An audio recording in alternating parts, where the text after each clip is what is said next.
ಶಕುನಿಗೆ ಹುತ್ತದೊಳಡಗಿದ ಭೇದ ನೀತಿ ಎಂಬ ನೋಗಳಿಗೆ ಪುಕಾರಕ್ಕೆ ಜ್ಯೋತಿ ಝಳ ಹೊಡೆದು ಕಮರುವವು ಕೋಮಲ ಕರುಳ ಸಂಹಾರ್ಥ ಸೂತ್ರಗಳು ಮನುಷ್ಯತ್ವವನ್ನು ಗೂಡಿ ಸುರಶಿಲ್ಪಿ ವಿಶ್ವಕರ್ಮನ ಕೈಯ ಕುಚ್ಚ ಕಠೋರ ಕುದಾರಿಯಾಗುವುದು ಕೋಮ ಜ್ಯೋತಿ ಜಗಳದ ಗರ್ಜನೆಯಲ್ಲಿ ಸರಸ್ವತಿಯ ತಂಬೂರಿ ಬಿರಿದು ಭೈರವ ಭೇರಿಯಾಗುವುದು ಕುಲಾಭಿಮಾನದಲ್ಲಿ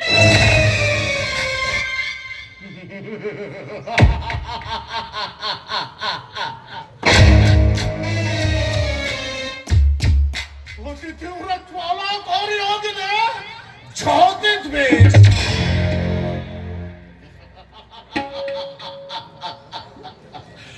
ಇದರದೊಂದು ಕಿಡಿ ಹೊದಲು ನಿಲ್ಲಿಸುವೆ ಕೋಣನ ಕಡಲನೆ ಕನ್ನಡ ಸ್ವಚ್ಛೋಮರ ಮಧ್ಯದೋ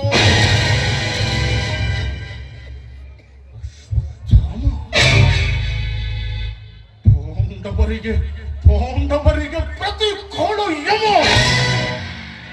ಅಶ್ವತ್ಥಾಮನನ್ನು ಯುದ್ಧ ಭೂಮಿಯಿಂದ ದೂರೀಕರಿಸದಿದ್ದರೆ ದಾರಿ ಕಾಣದು ಈ ಶಕುನಿಯ ಕಾರಸ್ಥಾನದ ಕಣ್ಣಿಗೆ.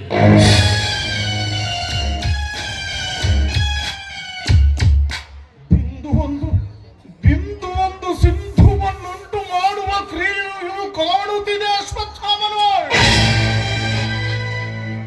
ಅಶ್ವತ್ಥಾಮ ಅವನೊಂದು ಊರಿಗೆ ಸುರಸೇನಾಪತಿ ಷಣ್ಮುಖ ಸ್ವಾಮಿಯ ಕ್ಷಾತ್ರನ ಸಾಧನವೇ ತುಂಬಿ ತುಳುಕಾಡುತ್ತಿದೆ ಅಶ್ವತ್ಥಾಮನೆದೆಯೋ.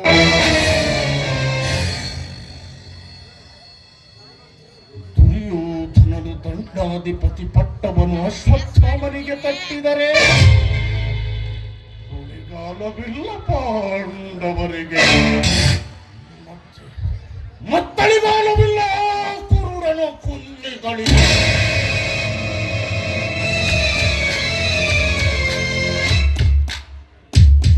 ಆದ್ದರಿಂದ ಹೂಡಿ ಹೊಡೆಯುವೆ ದುರ್ಯೋಧನನೆದೆಗೆರಡು ಬಾಣಗಳನ್ನು.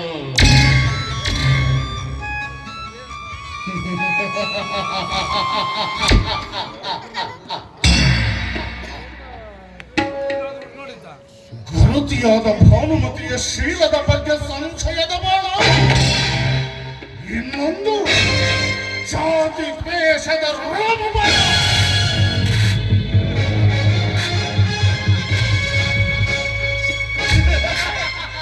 ಮಾಮ ನಗೆ ನಿಮಗೆ ಗುರು ಸಂತಾನದ ಸಮಾಪ್ತಿಯ ಸಮಯದಲ್ಲಿ ನಗೆ ನಿಮಗೆ.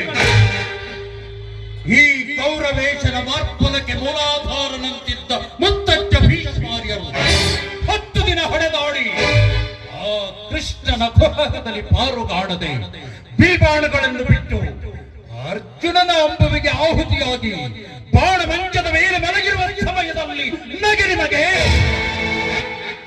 ಧನುರಾಚಾರ್ಯ ದ್ರೋಣಾಚಾರ್ಯರು ಮರಣ ಹೊಂದಿದ್ದಕ್ಕೆ ಕಳವಳಿಕೆಯ ಕತ್ತರಳು ಗುರುದೇವತೆಯು ಕುರುಡಾದ ಸಮಯದಲ್ಲಿಯೂ ನಗೆ ನಿಮಗೆ.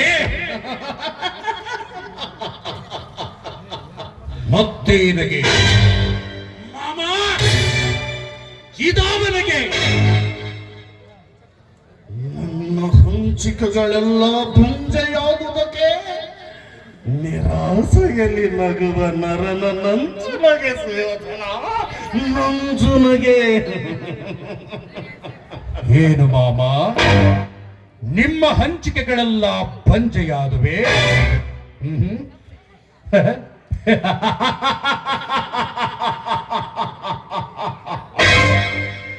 ಮಾಮ, ದುರ್ಲಭವಾದ ವೀರರಂತಗಳಿಂದ ರಂಜಿತವಾದ ಈ ಸಿಂಹಾಸನಕ್ಕೆ ಸೋಲೆ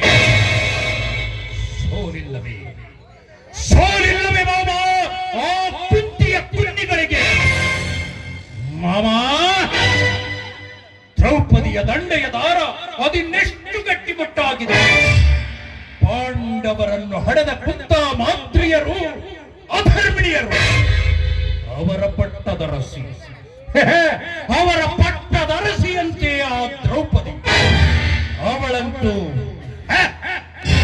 ಇತ್ತ ಕೌರವರ ತಾಯಿಯಾದ ಗಾಂಧಾರಿ ಗರತಿರತುನ, ಇವರ ಪಾತಿರತ್ಯದೊಡಲಿನ ಪುತ್ರರಿಗೆ ಪರಾಜಯವೇ. ಸಾವಿತ್ರಿ ಸದೃಶಳಾದ ಭಾನುಮತಿಯ ಮುತ್ತೈದಿತನದ ಮೂಗುತಿಗೆ ಭಂಗ.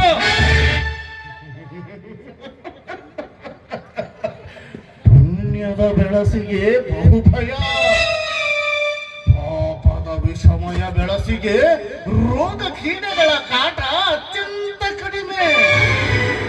ಕೌರವರು ಪುಣ್ಯದ ಬೆಳಸು, ಪಾಪ ಪಾಂಡವರು ಪಾಪದ ಬೆಳಸು. ಹಾಗಾದರೆ ಮಾಮ, ಅದಾವ ರೋಗ ಅಂಟಿಕೊಂಡಿದೆ ಈ ಪುಣ್ಯದ ಬೆಳಸಿಗೆ. ಏನು ಹೇಳಲಿ ಕೌರವೇಶ?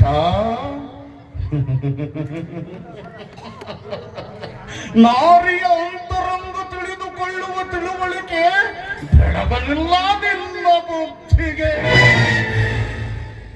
ಅರಳದ ಹೂವಿನ ಹೊಟ್ಟೆಯಲ್ಲಿ ಮೌನದಲ್ಲಿ ನರಳುವ ನಿಸರ್ಗದಂತೆ ನರಳುತ್ತಿದೆ ಪುಣ್ಯ ಮೂಕತನದಿ.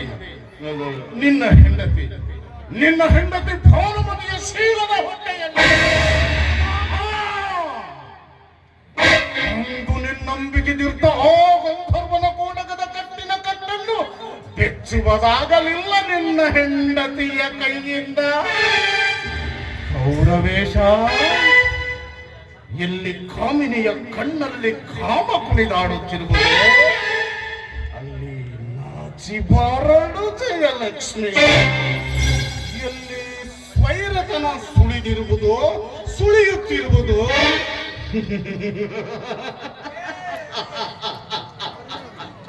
ಅಲ್ಲಿ ದೊರಕದ ಮಗ ಜಯಶ್ರೀಯ ದೊರೆತನ. ಖೇದಿಗೆಯ ಹೊಳೆಯಲ್ಲಿ ಒದಗಿಸದೆ ಮಿಡಿನಾಗರ. ಮುಂದೇನು ಮಾಮ, ಇನ್ನು ನನ್ನ ಸಾಹಸಕ್ಕೆ ಕಣ್ಣಾವುದು. ಕುರುರಾಕ್ಷ ದೇವತೆಗೆ ಕಣ್ಣಾದ ನಿನ್ನ ಗತಿ, ನಿನ್ನ ಮತಿ, ನಿನ್ನ ಸಾಹಸಕ್ಕೆ ಕಣ್ಣಾಗಲರಿಯದೆ ಸಾಗಿ ಬರುವ ಜಯಲಕ್ಷ್ಮಿಗೆ ಕಾಲ್ತೊಡಕ್ಕೆ ಬಡಿದ ಕಸದ ಬಳ್ಳಿ ಕೊಚ್ಚಿ ಹೋಗದೆ ಈ ಛಲದಂಕ ಮಲ್ಲನ ಛಲದ ಛಲವಿರಲಿ. ಮಾತಿನಲ್ಲಿ ಬಿಚ್ಚಿ ಹೇಳಿರುವೆ, ಇದುವರೆಗೂ ನನ್ನ ಕರುಳಿನಲ್ಲಿ ತುರುಕಿಕೊಂಡ ವಿಷಯವನ್ನೆಲ್ಲ. ಛಲದಂಕ ಮಲ್ಲ,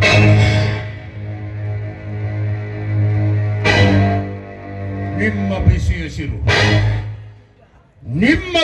ಉಸಿರು ನಾಟದೆನ್ನದಲ್ಲಿ ಬೆಂಕಿ ಪಳ್ಳಿಯಾಗಿ ನಿಲ್ಲುವುದು ನನ್ನ ನಾಲಿಗೆಯ ಮೇಲೆ. ಮಮ ಭಾನುಮತಿಯನ್ನು ಕಾಣುತ್ತಲೇ ದೂರವೆನು ಶಬ್ದಗಳೆಂಬ ಬೆಂಕಿಡಿಗಳನ್ನು ಅವಳ ನೆತ್ತಿಯ ಮೇಲೆ. ಈಗವಳ ಆರಾಧ್ಯ ದೈವ ಅಶ್ವತ್ಥಾಮ. ಏನು ಅಶ್ವತ್ಥಾಮ? ನಡುರಾತ್ರಿಗೆ ಸರಿಯಾಗಿ ಭಾನುಮತಿಯ ಅಂತಃಪುರಕ್ಕೆ ಕಾಲಿಟ್ಟರೆ ನನಗಲ್ಲಿ ಹೊಡೆದು ಕಾಣುವುದು ಬೇರೆ ನಾವ ಸಾಕ್ಷಿಯೋ?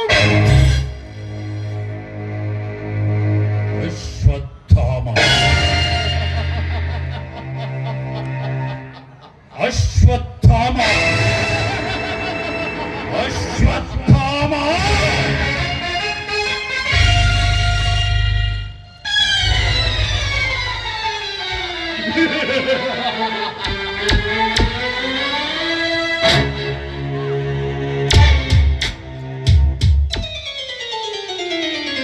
ಬಂದೆಯ ಮದಹಂಸಿ,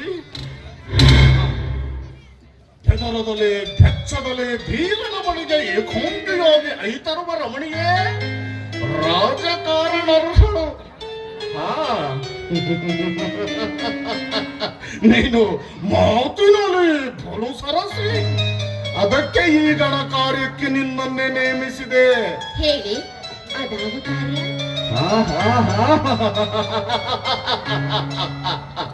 ಬೇಕು ಬೇಕು ಈ ಮನವು ವಯ್ಯಾರ ಮತ್ತೆ ಶೃಂಗಾರ ಬದಹಂಸಿ ಕಿವಿ ಮುಂದೆ ಮಾಡು.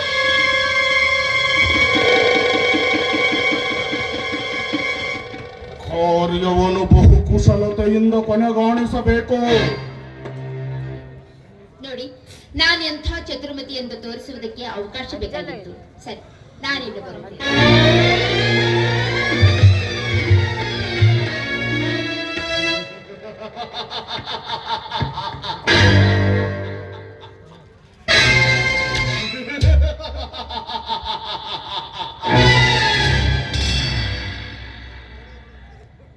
ಈ ಶಕುನಿ ಹೊತ್ತಿಸಿದ ಸೇನೆ